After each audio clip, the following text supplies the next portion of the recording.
Welcome back. Today we're diving into the Bitcoin revolution in Latin America with Gui Gomes, the visionary behind OranjeBTC, a bold Bitcoin-only treasury company leading the charge in Brazil.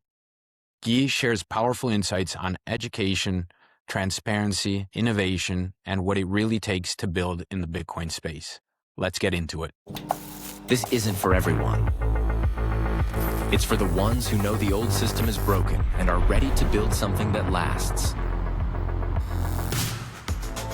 Welcome to the Build with Bitcoin podcast.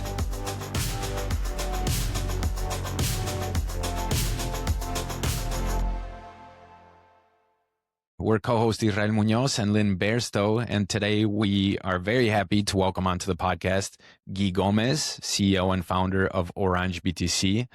First of all, welcome, Gui. It's great to have you on. Thank you. It's a pleasure to be here. We'll try to stage it into a little bit about you, the broader LatAm picture, and then we can hone in on a little more of the treasury company business model. But let's start from the beginning. You have an exceptionally interesting background in capital markets and Wall Street. Would love to hear a little bit more. I believe you started your career in law and entrepreneurship in Brazil, made your way to the US eventually. Why don't we start off with, who you are and what got you interested in Bitcoin in the first place? Great, sure. Just a quick background on myself. So I was born and raised in Brazil, went to law school because my dad was a lawyer, my granddad was a lawyer, so that was destiny. Early on realized that law was not for me. So during school, I started my first business, kind of like entrepreneur dream out of a garage with a co-founder, no resources, and just building up out of an idea.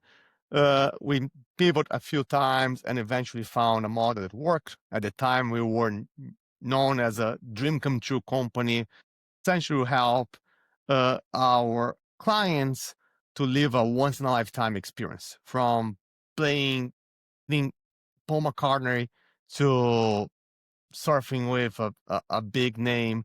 So we launched the company, was early on B2C, and eventually grew to become much more like a business experience type of agency. Came to 2016, so about 6 to 7 years after we launched the business. I really wanted to have an experience abroad. The company was stable, growing, but I wanted to study more technology, finance, and have an experience in the US. So I moved to the US in 2016 for what was supposed to be a 2-year school program and eventually go back home. But out of business school, I joined Bridgewater Associates, which is a hedge fund. So it had nothing to do with my background. But at the time, Ray Dalio, the founder and key name around the company at the time, he was putting up his transition. He was living day to day, going to the board. And my background of entrepreneurship and business school and coming from a different country, and I spent some time on my family business as well back home, I think it made sense. So I joined kind of an internal strategy group that had one key mandate to help Ray with his transition from founder, CEO, to eventually board member, and spent my first year or so with Bridgewater in that role. Was very interesting, gave me an opportunity to understand the forum, to get to know the key leaders around that organization. But I have always been an entrepreneur. I've always been kind of into business development and growth. So I saw an opportunity within Bridgewater to go work in a new division that was newly formed under the new leadership that come after Ray, to help to grow Bridgewater. So under this new leadership, Bridgewater had the goal of expanding internationally and getting to new pools of capital and new corners of the globe. We brought a guy from BlackRock called Josh Levine to lead that venture. And I joined that unit very early days and worked with Josh Levine and others for about 3 years, helping Bridgewater to get into Asia, Latin America, and Europe. So it's a very interesting opportunity and shaped my understanding about global economy. I think Bridgewater is one of the best macro thinkers around the globe. They put research essentially every single day about what's going on in the market. And that was very instrumental into my understanding about how money works, how the economy functions, how the markets operate. But at the same time, I found Bitcoin 2016, 17 when I moved to the US, right? That's during business school through a friend. I got into the space. And once I joined Bridgewater, I was living in the city, working in Connecticut, where the offices were. And I was going back and forth from the city to the office, listening to Bitcoin podcasts. And then I would get into Bridgewater and consume all the research about macroeconomy and what's going on in the markets. I think those years from 18, 19, that's when I built a deep conviction that Bitcoin could change the world and Bitcoin would eventually grow to become a world's reserve currency. And that's when I decided it was time to leave Bridgewater and jump full time into Bitcoin. Left Bridgewater in 2022, joined Swan Bitcoin, which is a US firm, Bitcoin only, as chief revenue officer a few weeks prior to Terra Luna blowing up. So saw all the drawdown and then Bitcoin going up again. Spent about 2 years and a half and eventually left to start OranjeBTC. Lynn and I are partners at Base Layer Advisors, where we use our network of venture capital partners and startup founders to connect investors with unique opportunities within the Bitcoin innovation space. Alongside this, we help startup founders with their growth and fundraising. Visit our website's advisory section to learn more. That's such a fascinating background. And I think there are very few U.S. hedge fund macroeconomics that have the global perspective that Dalio has and that he brought to Bridgewater, which I really appreciate a lot of I've learned a lot from reading his work. I have to think, and we're recording this on January 5th, 2026, and LatAm is very squarely in the spotlight of global attention today with the U.S. activity in Venezuela. I just want to ask you, how much did your background, your growing up in Brazil, being in the LatAm economy, add to your early understanding of Bitcoin or your belief that it could be instrumental in changing global finance? Can you talk to us a little bit about your personal perspective coming from within LatAm, and then also probably it ties into why you decided to leave Swan and start OranjeBTC in Brazil as a resource within LatAm. But we'd love to hear your perspective. Yeah, I think like being from Brazil, Latin America is a key aspect of my understanding of Bitcoin, right? And it has many reasons. First of all, I recall as a little kid, my parents, once they get their paychecks, the first thing you do, you go straight to the supermarket and spend every single dime and get as many goods as possible, because 2-3 days later, you get 20% less as much, right? Inflation was so high at the time. Like we're talking about triple, four-digit inflation, like it was crazy, that the value of the money would go away in a matter of days. So once you realize what currency debasement means, what hyperinflation means, I think every single Latin American actually have seen that, right? Not only currency debasement, but also what it means to have a weak currency, right? When you grow up in a country outside of the US, you grow up tracking how much the dollar is worth, essentially on a daily basis. Like the daily news, they always close it saying, hey, how much is the price of the dollar? Because so much of the economy from the oil and all the imports, they're priced in dollars, and your life is really dependent on what's going on in the global economy and the price of the dollar. So I think you kind of realize that there are other currencies beyond your home currency, and even your home currency is not sorting at all. Like I've seen in my short lifetime, many currencies going on in Brazil, but like when you go back 50 years, like there are many currencies that came and went away in Brazil and broader LatAm because of inflation, currency debasement, and other issues with the local economies. And I think another key element of understanding Bitcoin was moving abroad. Right? When I left Brazil in 2016 to come to the US, you start to understand that it's not that easy to trade internationally. Like I had my savings in Brazil, I had to sell that and bring to the US and open a new bank account, and they're starting from zero and you're going to a bank account in the US. You don't have a social security number, you don't have anything. You're trying to start from zero, and then you're trying to get another financial institution to get you as a client. So all of those frictions that still happen to this date, right? Also help to shape, say, hey, the world could operate in a much more functional and elegant way with a single currency that is to some extent accepted around the globe. And the amount of wealth and productivity and efficiency that would be unlocked without all the frictions, because not only the friction is the cost of converting money, right? You have to sell and you pay a fee and you have a spread, and then you bring to a different currency and all that stuff. So all of those help to shape my understanding about macroeconomy, about currencies, about how the current financial system works.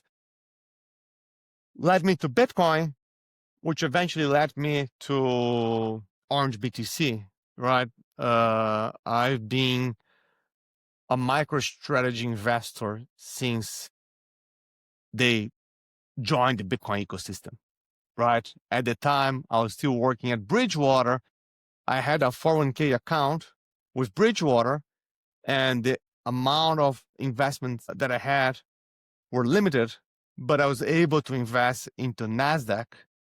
And when Saylor bought Bitcoin into, at the time, MicroStrategy balance sheet, that was essentially the only way to my 401k account that I could have some kind of pass-through exposure to Bitcoin.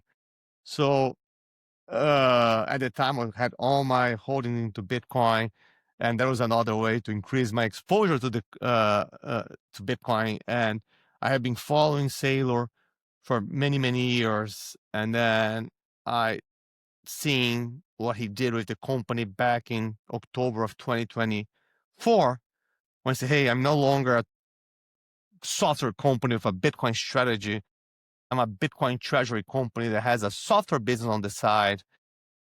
And for many reasons, I realized it would make sense to have something similar, but in a new region like Brazil and Latin America that, as I like to say, needs Bitcoin the most. Yes, I mean, spot on. And you hit on two, I think, two very important points there, Guy, which is education and accessibility, which I think are both some of the main pillars of what OranjeBTC is doing, and hopefully for the broader region.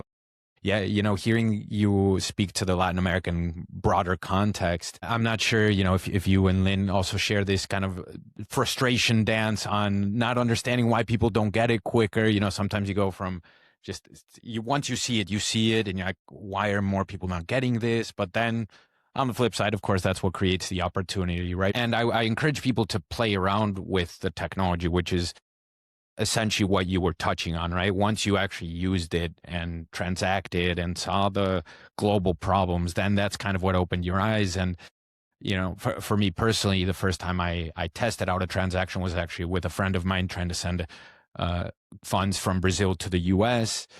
And then I visited Buenos Aires, and speaking with locals, I heard about all these crazy capital control stories. So you have all these different venues that kind of shed light into the massive cracks in the current financial system. Again, once you see it, of course, it's very clear. Seeing it can be actually a pretty difficult jump, because it's such a drastically different monetary system. It's a new protocol, technology, etc. So education is extremely important, and it's one of your main focuses at Orange BTC. So before we get into, maybe the other sides of what you're doing as a treasury company and your strategy, why such a strong focus on education from the start, Gui? You guys have been very big proponents of getting the message out there, what this means for greater Latin America, starting with Brazil. But yeah, I mean, just any personal ties there with the education component? Yeah, I think there are a few angles there.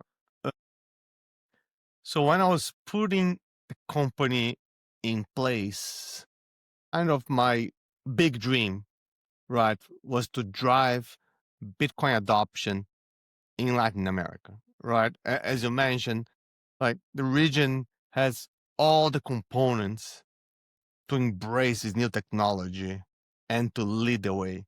And to some extent, it has done it, right? We've seen countries like El Salvador adopting Bitcoin as a reserve currency. We know there's high adoption in Argentina and even Brazil and other parts of the country. There have been successful business that came out of Mexico and Brazil and other parts of Latin America. But overall, my perspective is that even though the US has the reserve currency of the globe right now, I think the level of understanding and adoption and meaningful exposure to Bitcoin is higher in the US than in Brazil, right? You go into Wall Street at this point in time, and Bitcoin, after 17 years, is no longer a taboo, right? You see BlackRock embracing it, you see Fidelity, now Charlie Schwab, even Vanguard, JP Morgan, Citibank. I think you can point to every single large institution, and even on the wealth side, a lot of RIAs and financial advisors embracing and being able to talk about Bitcoin. And maybe they don't have double digits exposure, and maybe they still have questions, but the Cahir risk has gone away for the most part in the US, I believe. And I would point out that this has happened because the level of education and the size and importance of the companies putting out content about Bitcoin has been extremely well done in the US. So we have seen Fidelity putting out research. We have NIDIC. We have, of course, Sailor and Strategy putting out education and talking about Bitcoin every single week. We have the Bitcoin-only companies like Swan and River and Strike and Unchained. We have all the ETF providers at this point. We have all the miners as public companies. They're putting out research and all of that content. We have someone like Bitcoin Magazine covering the space nonstop. So I think it's much more developed in the US and much more available for all types of tastes. Like if you want something more analytical, if you like the memes, or if you like Bitcoin Twitter, I think there's a much more vibrant community, and that has led to a faster kind of adoption into public markets and into institutions adopting Bitcoin, to the point that I think we have something around 50 public companies listed in the US in the Bitcoin, or if you want to expand, digital assets industry, right? From the miners to the exchanges, the infrastructure providers, to the Bitcoin treasury companies, and all of that stuff. I don't think that's there in Brazil yet. I know it's not there. Like you go into Faria Lima, which is the local Wall Street, and you go talk to asset managers and pension funds and insurance companies and the banks, and the level of understanding, exposure, and is much, much limited. So I think education is critical for the individual investor all the way to the institutional one. And that was a key element of OrangeBTC from the start. So if you want to drive adoption across Latin America, first you have to start with educating about what it is and driving high quality content on an ongoing basis through social media, putting out research papers, to our blog, to actual courses that are going to launch in the upcoming months. So we came with this key mandate about Bitcoin at the center of our company and education as a key element of pushing it forward. And of course, we have the treasury as well that I can talk more about. But the star of the show is not the treasury component, is not the company itself, is Bitcoin, right? If people are adopting Bitcoin, everyone wins. When Sailor buys Bitcoin in the US, it helps everyone in the network. When OranjeBTC buys Bitcoin in Brazil, it helps everyone in the network. When someone who learns about Bitcoin through our content starts allocating to Bitcoin, it strengthens the network and helps everybody. So I think education is a center point of this strategy for now and the upcoming years. I have so many threads I want to pull on with that, Guy. But and having had your seat in the capital markets industry inside of the U.S., I mean, something that comes to mind. I'm in Mexico, and what I see is that there's very few very few Mexican retail individuals that own public stocks. It's not the same as in the U.S., where everybody through their 401k or through Robinhood or through all of these other entities participate in the capital markets. And I don't know that culture, I mean, definitely the culture doesn't exist in the same way in Mexico. I don't know how it is in Brazil if you have a need to educate retail investors. But I do know that when Bitso, the first exchange to sell Bitcoin in Mexico, or one of the first two, started, they had more users within a year than all of the individual accounts on the Bolsa, the Mexico Stock Exchange, because I think for the first time, Bitcoin provided an opportunity for a Latin America individual to participate in asset appreciation. And even though I think the three of us on this call understand that Bitcoin has so much potential beyond number go up, but for an individual investor getting in, number go up is something that appeals to them.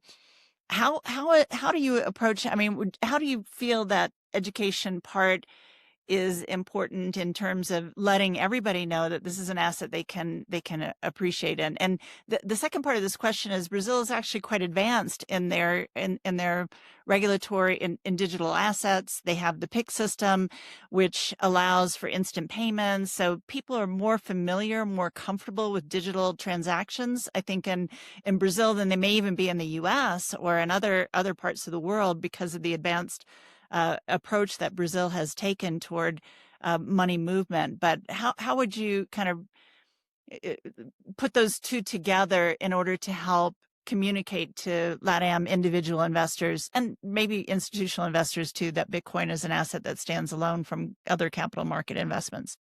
Yeah, it's interesting. Brazil has a few of those components that you just mentioned. In terms of investors into the local stock market, like, it is the largest stock market in Latin America, right? About $1 trillion. So very small when compared to the US, but meaningful for the region and meaningful for the entire South Hemisphere. But it's still early days. Like, there are about 5 to 6 million investors in the local stock exchange. So when you think about, we have 215 million individuals in Brazil, only a tiny piece of it has exposure to the local stock market. And there's something very similar. As you mentioned, I think the first or the largest local exchange in the crypto side to expand was Mercado Bitcoin. And they have about 4 million investors.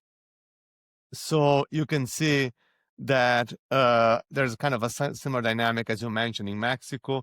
Brazil does have a Bitcoin ETF, which is a popular product to some extent. There are about 350,000 investors into that product. So when you think about it, almost 10% of the total investors in the local stock market have some type of exposure to Bitcoin. Unfortunately, the most popular product there is not only Bitcoin, it's Bitcoin, I think XRP and ETH. So It's not perfect by any means, but at least it shows some local demand. I think we're lucky in Brazil because there was a big wave of financial market education, right? I think there's a company called XP Investments, which is now even listed in the US.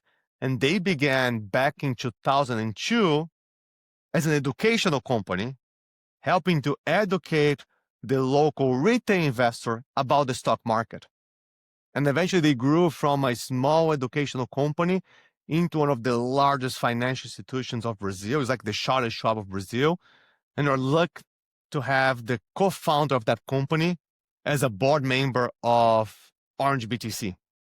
So I think Brazil overall financial market and financial industry is advanced, is not as well established as the US. There's not as many products, not as many wealth, as we all know. But the financial system had to be extremely efficient because of inflation. Like if you took 2-3 days to settle a wire in the 90s, by the time the money landed into the account, the face value of that money would be 20% less. So the banks had to become extremely efficient. And Pix is a good example. I can give you a real example. We raised capital for OranjeBTC back in May and June of last year, right? A few investors invested in Bitcoin, so in kind, and was all perfect. No issues at all. Everyone sent the coins and the coins got to our wallets with no mistake, no issues, everything by the block, as you guys know. Some people in Brazil use Pix to send actually meaningful amount of capital, and Pix works extremely well in Brazil. You can send $1 million, $2 million to Pix, and it actually lands in your bank account in 30 seconds.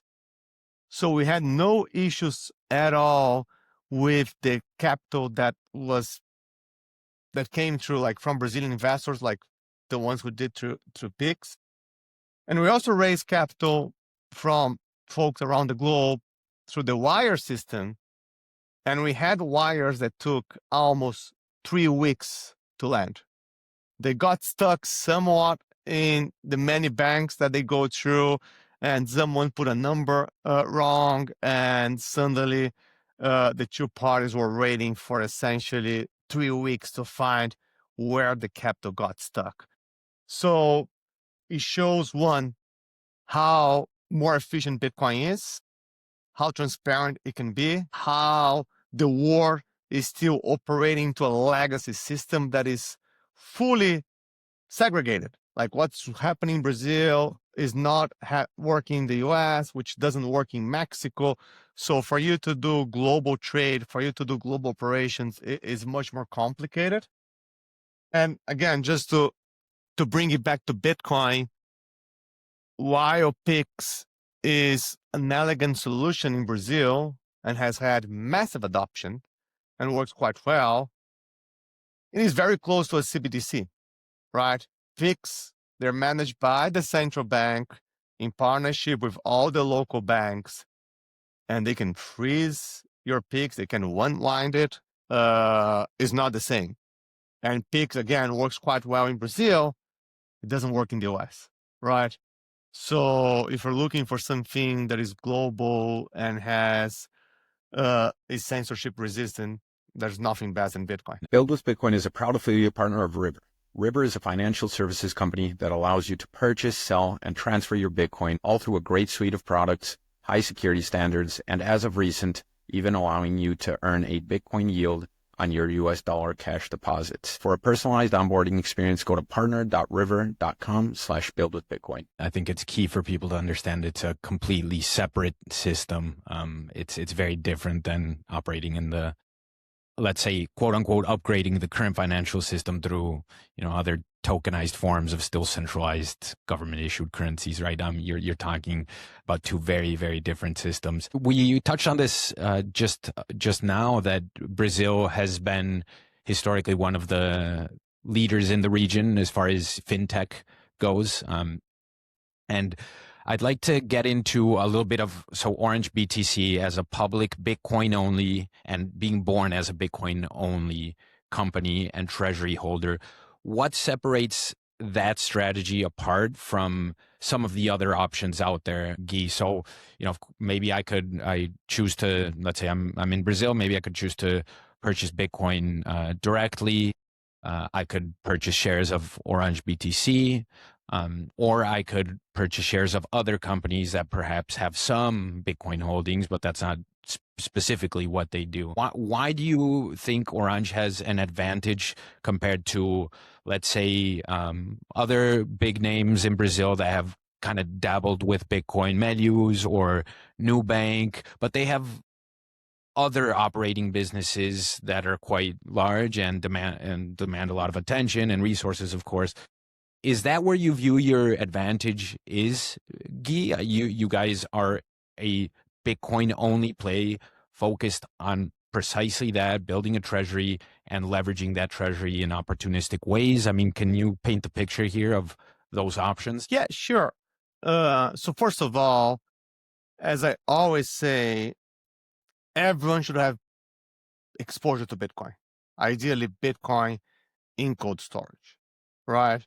This is a savings mechanism, is a generational wealth transition way. Like it is critical for people to understand, buy and hold the asset.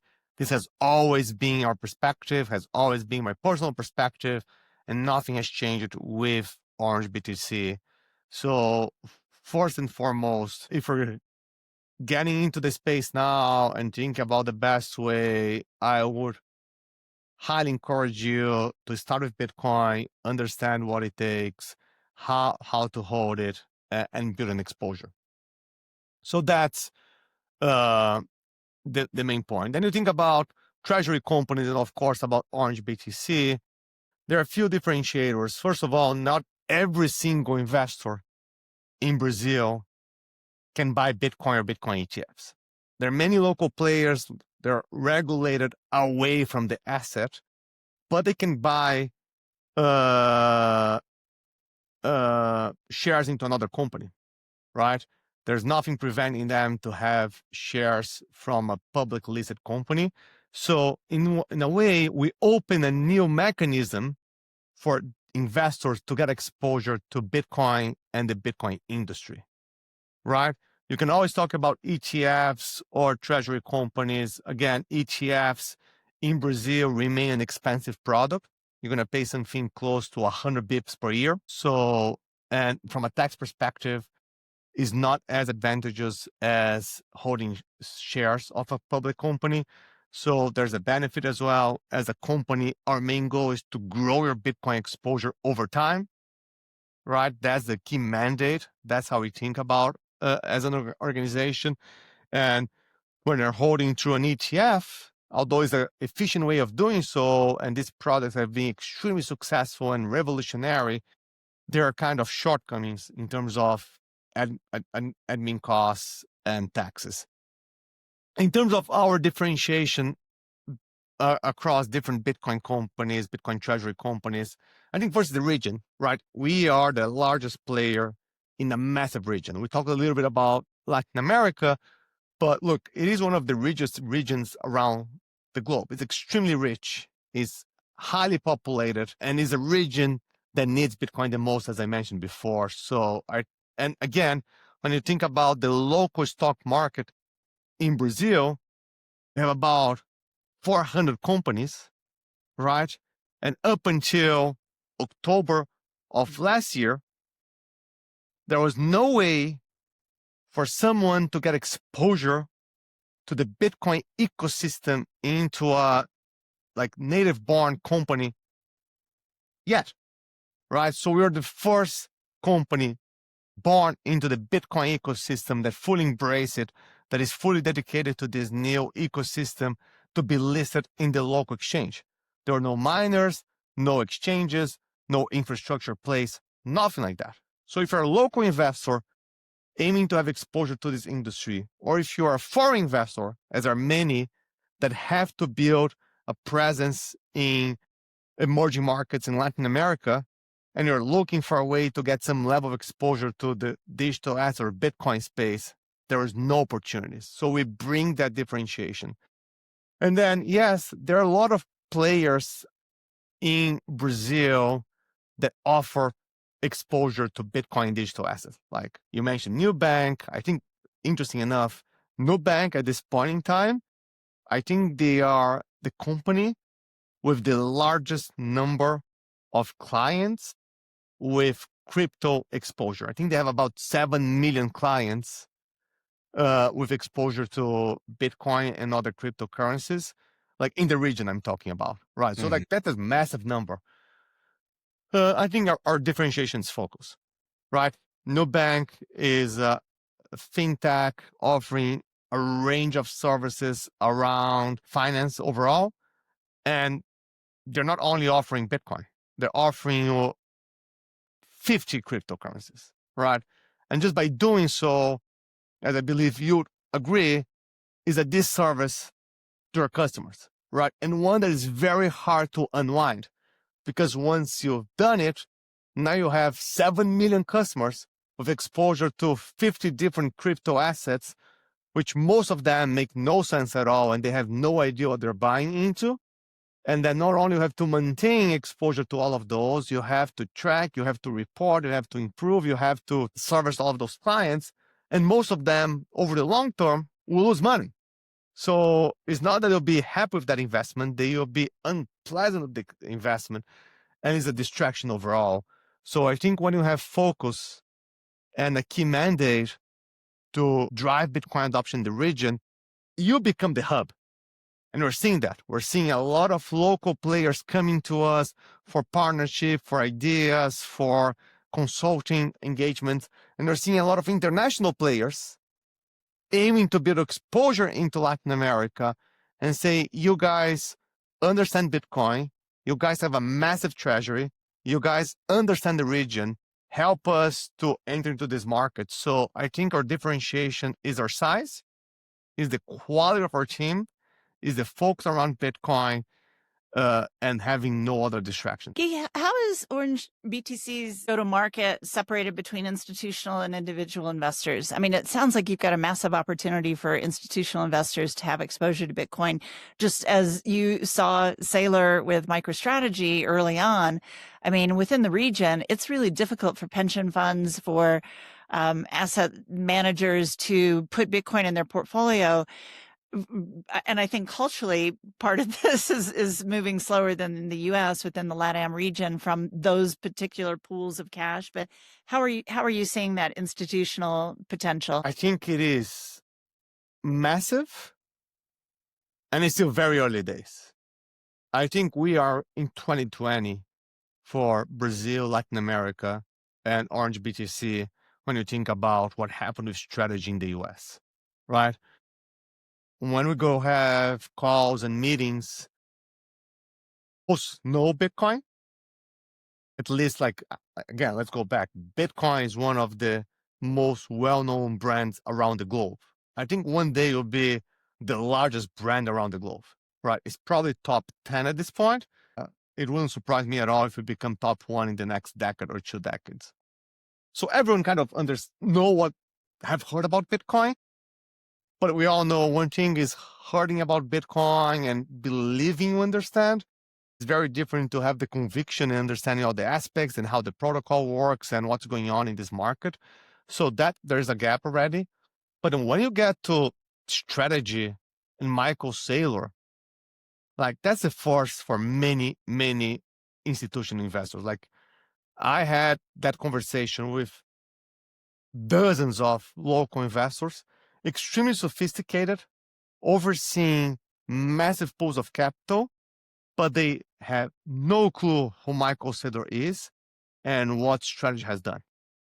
So that shows, again, the opportunity, but the challenge, right?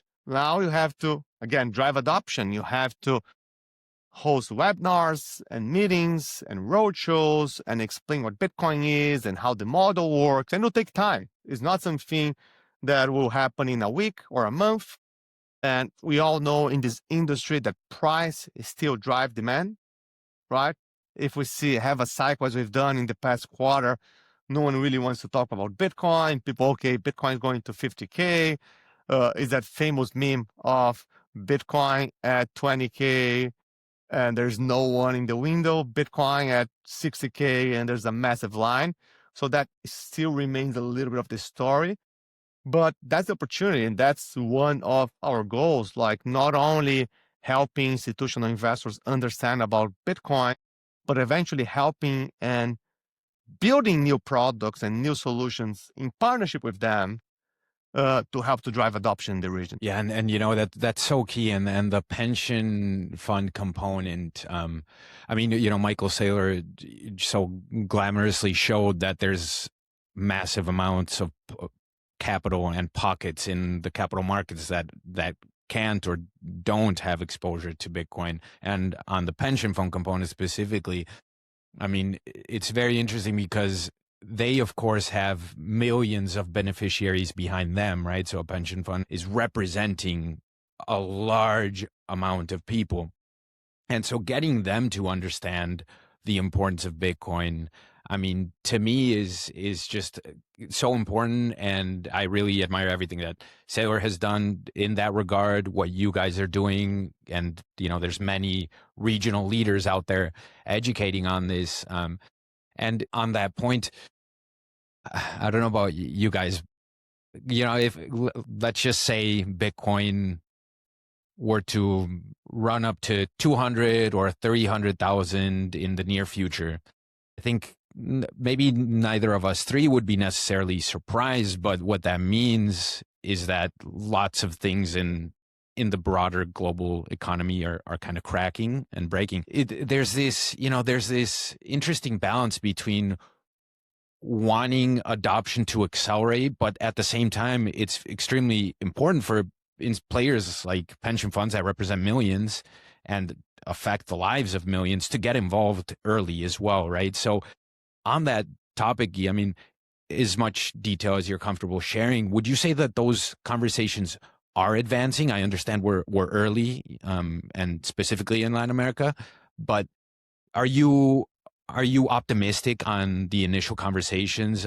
Are people open-minded, curious? Yeah, very optimistic. Otherwise, I wouldn't even put this company in place. I think there is an opportunity. We have to drive adoption. The conversations are happening. These are fully regulated players with investment committees and compliance departments and all that stuff. So everything takes time. And I agree with the sentiment is spot on, because if Bitcoin were to move to $300,000 in the next quarter, we'll all be extremely happy, right? But on the other hand, a lot of people will be left behind, right? And wouldn't have built exposure. And at the same time, at $300,000, we'll be able to buy much fewer coins than what we can buy now at essentially 90 something $1,000. So it's always the dynamic there. You want adoption to continue to happen. We want the company to keep buying Bitcoin. We want more people to understand there's a once in a lifetime opportunity, that a new financial system is being built, that the current one is fully broken from so many perspectives. And there is an alternative, and there's still a massive upside. But again, once we go from $90,000 to $1 million, that's another 10x, right? How many 10x we're going to have after that? Probably a few, but not as many, right? You don't want to lose the current 10x. So I think the conversations are moving forward. I think people understand the need. And something like what happened this past few days with Venezuela is another dot, right? From many perspectives of how the global economy and geopolitics work and how easy things can change. So anyway, I hope it's another eye-opening event for people to think more broadly about what's going on in the global stage and thinking about how to protect their wealth. Interesting how you mentioned about Michael Saylor and his, I mean, first of all, how he came to you and how there is a lack of awareness of what strategy is. I mean, I even find it among some of my friends who are non-Bitcoiners in the U.S. They have no idea what the stock has done, But you must have had conversations with him and known him, because I think we were even together at some events with Swan where Saylor was there as well. Talk to us a little bit about your advisors who helped talk to you about the strategy and how you evolved it and got to think about this balance between providing this opportunity to investors and also building Orange's Bitcoin treasury strategy as your own company. So how are you thinking about those two aspects of it, and who has been influential or helpful to you in evolving that thought process? Yeah, I think Saylor has been extremely influential to me and also to the overall community, and has been very generous of his time. Like, you see him cheering and supporting other players, even within his own jurisdiction, right?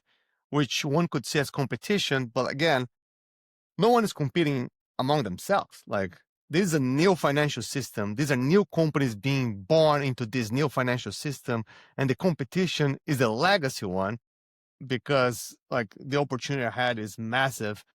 But just like, again, Cyril has been involved in many ways. Eric Wise, which is his personal friend, the guy who actually put Saylor into the Bitcoin journey back in the day and has been advising Saylor for the past 5 years on building strategy to what it has become, is a board member.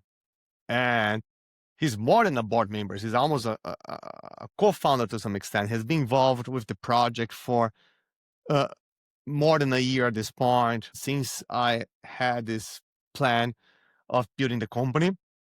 So I think Saylor has shown the way of increasing the amount of Bitcoin over time in a prudent and constant manner. So we tried to replicate essentially since we launched. We have been buying Bitcoin every single week. In weeks that we're trading below par, we bought back shares.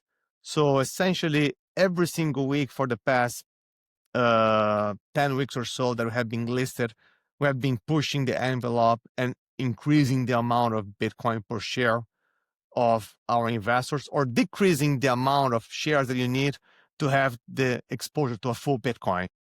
So, and then I think that Saylor has done in spades, right? Since he embraced the Bitcoin back in 2020, but mainly since he embraced the Bitcoin strategy, treasury strategy back in 2024, has been pushing the envelope every single week.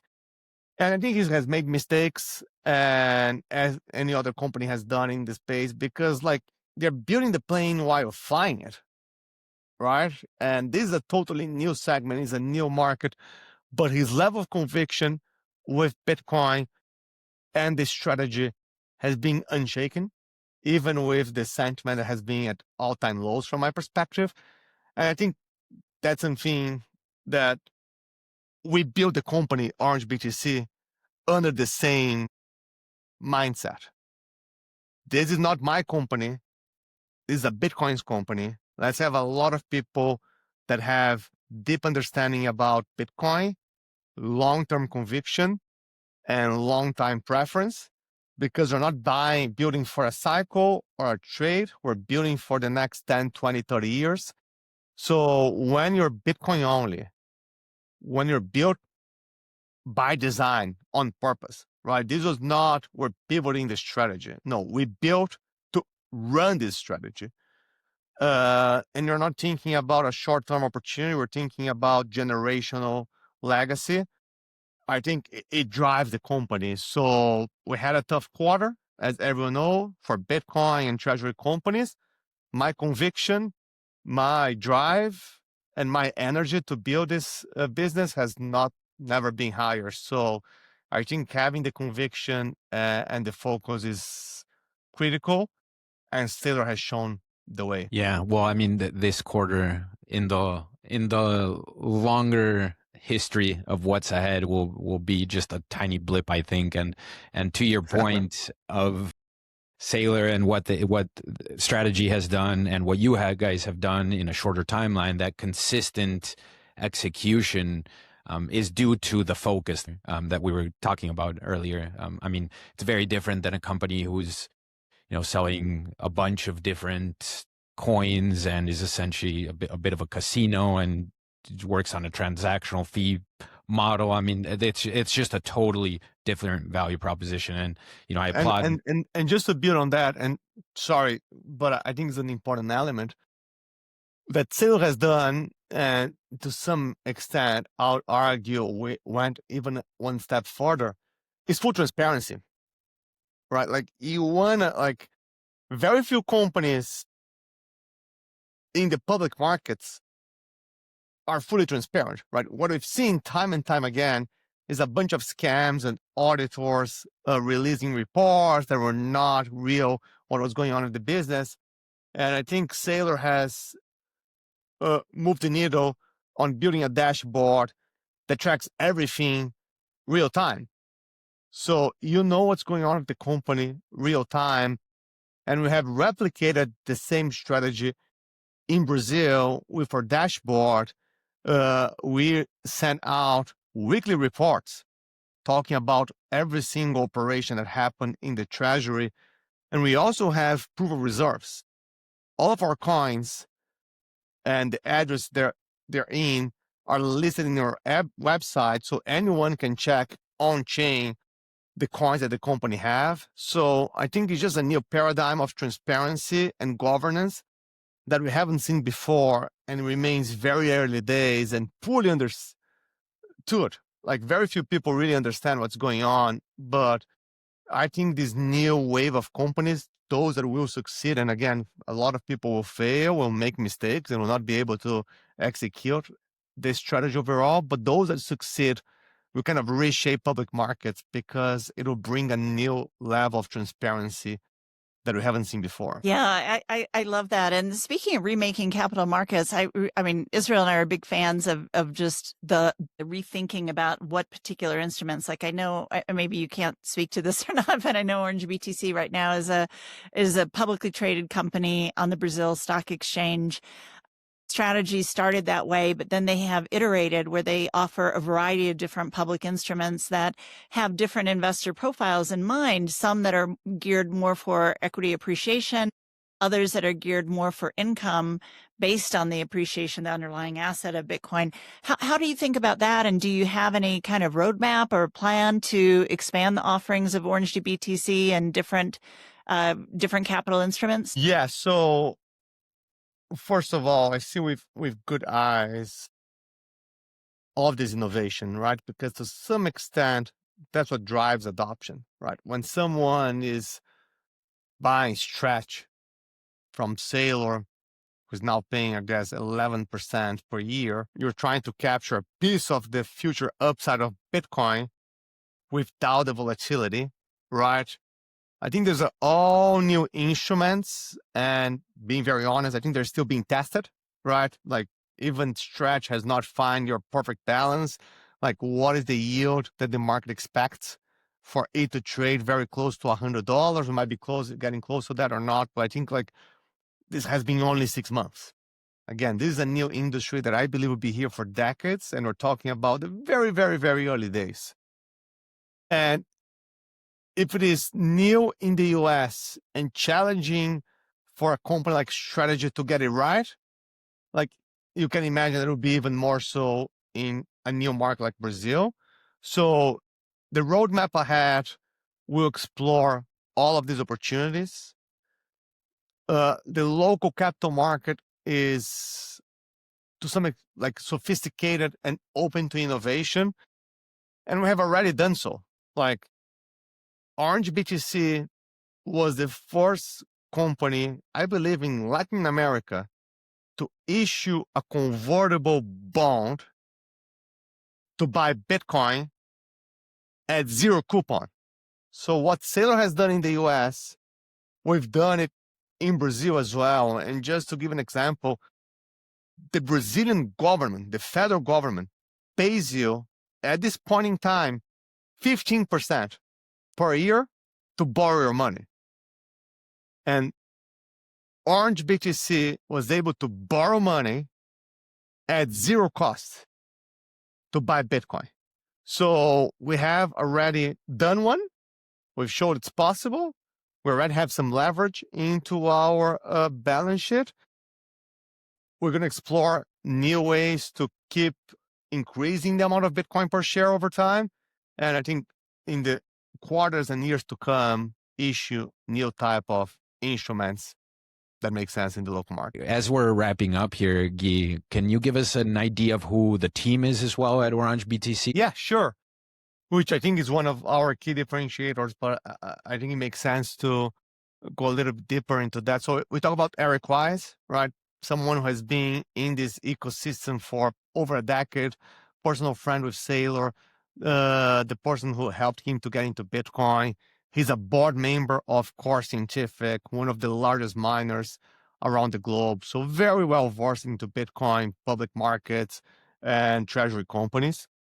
Josh Levine, who I mentioned, who was my boss at Bridgewater, a guy with 15 years of BlackRock experience, then spent 5 years at Bridgewater.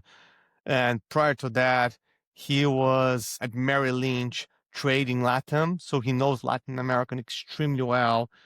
He is the chairman, so highly involved, personal friend, great person as well, knows capital markets better than most people around the globe. Then we have, I mentioned, the co-founder of XP Inc. His name is Júlio Capua. He's a Brazilian. He built one of the most successful local financial companies. It was an educational company in the early days and got listed on NASDAQ a few years ago as one of the largest financial institutions in Brazil with millions of customers and billions of dollars in AUM. The fourth board member is Fernando Urrich. I don't know if you know him, but he's the largest voice in Bitcoin in Latin America. He wrote the first book about Bitcoin in Portuguese back in 2014. Then he eventually launched a YouTube channel that has 1 million subscribers. He worked at XP Inc. as the head of Bitcoin and crypto assets, and right now he's a partner at one of the largest wealth platforms in Brazil. So knows capital markets extremely well, knows Bitcoin extremely well, a very large voice into the local market, also a board member and a key piece of our educational efforts. And then beyond that, we have the management team, my co-founder, Giga, who has been CEO and CFO of public companies in Brazil for almost a decade in the educational area, and many others. So like, it is a very nimble team. Like, we really run lean at the company, but we have high quality talent, people who understand Bitcoin, financial markets, and education extremely well. And that's the starting point. Part of the mission of Build with Bitcoin is we want to see more innovation and entrepreneurship globally around the Bitcoin ecosystem and community. What advice would you give to an entrepreneur who's thinking about a business or how they might get involved in the Bitcoin ecosystem, why they should consider it, why they should look at even incorporating Bitcoin Treasury into their own venture? But what thoughts would you have, and especially for an entrepreneur in the LatAm region? Yeah, I think there are few things that changed my life completely, right? And one of them were entrepreneurship, and the other one was Bitcoin, right? And combine the two of them together at this point in time is quite powerful. So, especially at this point in time, with AI coming up and Elon Musk arguing that in a few years, every single job out there would be replaceable. Being able to be on your own and build something that you control, you generate the value, and you capture most of the upside, I'll argue makes more sense than ever. One, because you no longer will be competing for your job with another grad student that went to another school, but like, you're going to be competing against AI, and it'll be very hard. And on the other side of the spectrum, AI is a tool, right? That is becoming much more accessible, extremely, like, we built most of OranjeBTC with AI. Like, I wrote the business plan back in September of 2024 with AI from zero. And that was essentially what took us here. Raised $400 million, helped to hire an A-class team. We have best-in-class investors from the Winklevoss to Adam Back to Ricardo Salinas, to many of the largest names in this market. And AI was a key element. So I'll argue that it's easier than ever to build a new business, given the internet and AI as a tool, and more critical than ever than being versatile and building something that you control and have the upside, because competition is coming, and thinking within the box will not make it, I would say.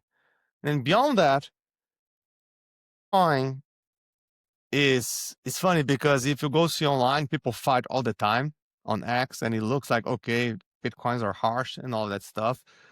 But I think it's such a welcoming community, and you'll make friends all over the world. When you say that you are for Bitcoin and you're helping drive adoption and you're trying to make a difference, people will help you. Again, it is a global community, very powerful, beyond like the network itself. I'm talking about the people here. And it's a very early days industry.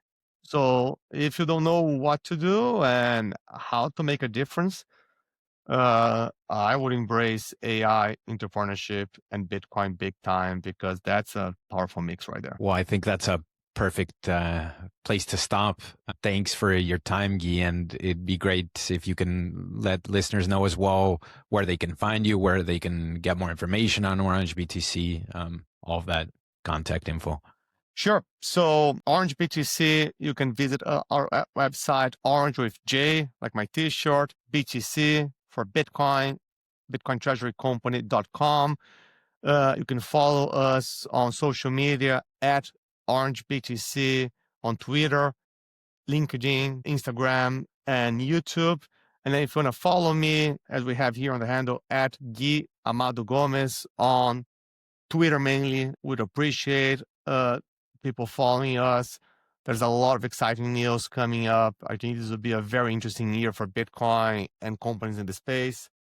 It's a very interesting decade, right? Not even a year. The next decade will be transformational. And I think if you want to follow what's going on, that's a good way to start. Thank you so much. And we'll look forward to following the journey of OranjeBTC and having future conversations with you as well. Great. Thank you so much. Talk soon.